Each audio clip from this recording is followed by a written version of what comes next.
Medina যাইতে পারলাম না, মদিনা দেখতে পারলাম না।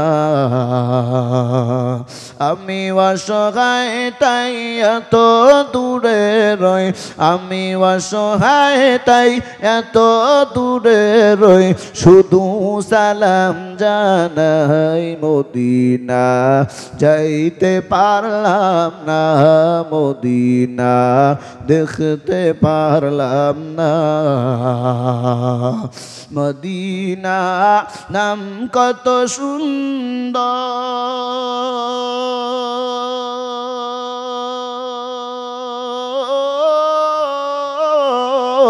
মদিনা কেড়ে সেবান্তর।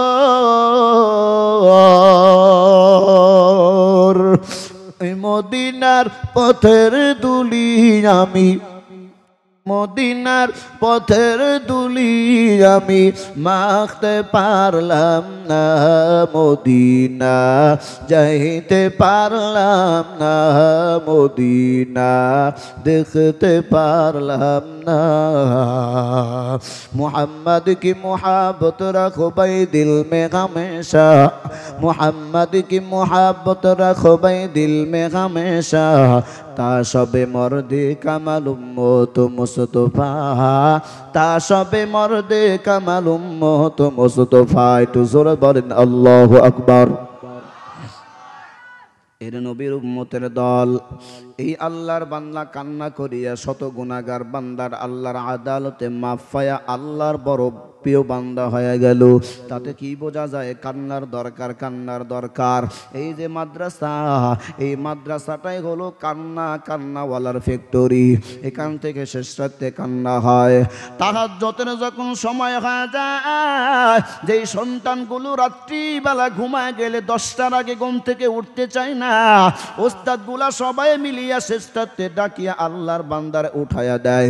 উঠায়া দিয়া যখন রাত্রি নামাজে দাঁড়া যায়, রাত্রি নামাজে দাঁড়া গিয়া আল্লাহর বান্দা 2 রাকাত নামাজ পড়িয়া আল্লাহর বান্দা এইভাবে কান্না শুরু করে দেয়, আল্লাহ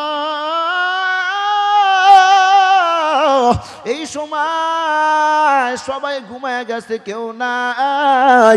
ও আল্লাহ, এই এলাকাবাসীরা কি চায়, কি জন্য 2 মুষ্টি চাউল দেয়, 2 মুষ্টি ডাউল দেয়? আল্লাহ তুমি জানো, আমি জানি না।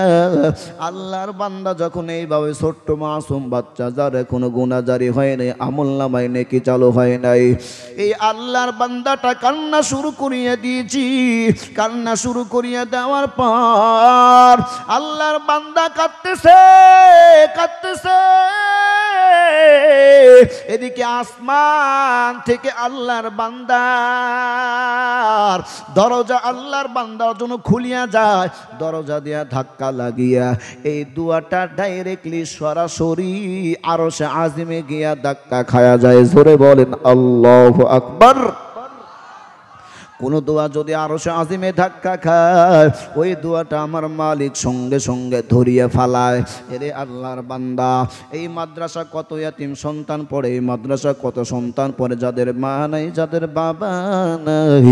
একটা সন্তান যদি হাফেজ কোরআন হতে পারে, ওই সন্তানের জন্য, ওই বাবা মার জন্য সবচাইতে বড় প্লাস পয়েন্ট জানেন কি? কত প্লাস পয়েন্ট? ওই বাবার পাশে গিয়া, কবরের পাশে গিয়া আল্লাহর বান্দা যখন বিসমিল্লাহ পড়বে, বিসমিল্লাহর এত বরকত, বিসমিল্লাহর এত বরকত। আমরা যখন তাফসিরে বাইজাবি পড়ি, আল্লামা বাইজাবি রাহিমাহুল্লাহু তাআলা বিসমিল্লাহর বিধিবিধান সম্পর্কে, বিসমিল্লাহর সম্পর্কে একটা ওয়াকিয়া লিখেছেন।